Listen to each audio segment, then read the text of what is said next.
wasiirka gaadiidka duulista hawada ee xukuumadda federaalka ah ee Soomaaliya mudane Maxamed Cabdullaahi Salaad Omar ayaa shaaciyay in dowladda Soomaaliya ay go'aamisay in la joojiyo dhammaan duulimaadyadii caalamiga ahaa.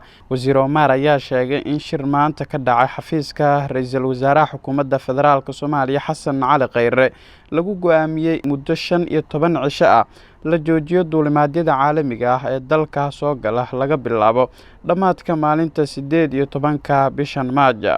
Wasiir Omar ayaa tibaaxay in amarkan lagu joojinayo duulimaadyada caalamiga ah uu ka dhaqan gali doono guud ahaan dalka, isla markaana ay dowladda fasaxi doonto oo kaliya duulimaadyada ka shaqeynayo arrimaha bini'aadanimada iyo gargaarka haddii loo baahdo.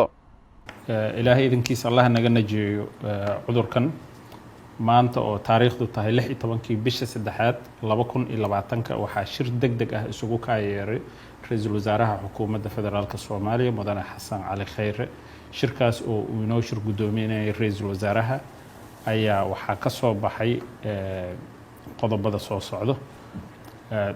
dowladda federaalka Soomaaliya si ay uga hortagto una xakamaysto cudurkan faafa ee coronavirus ayaa waxay joojisay dhammaan duulimaadyada caalamiga ah ee waddanka yimaada ama ka baxa xamuul iyo rakaab intaba ka bilaabato dhamaadka 18 bisha March 2020 muddo 15 cisho ah.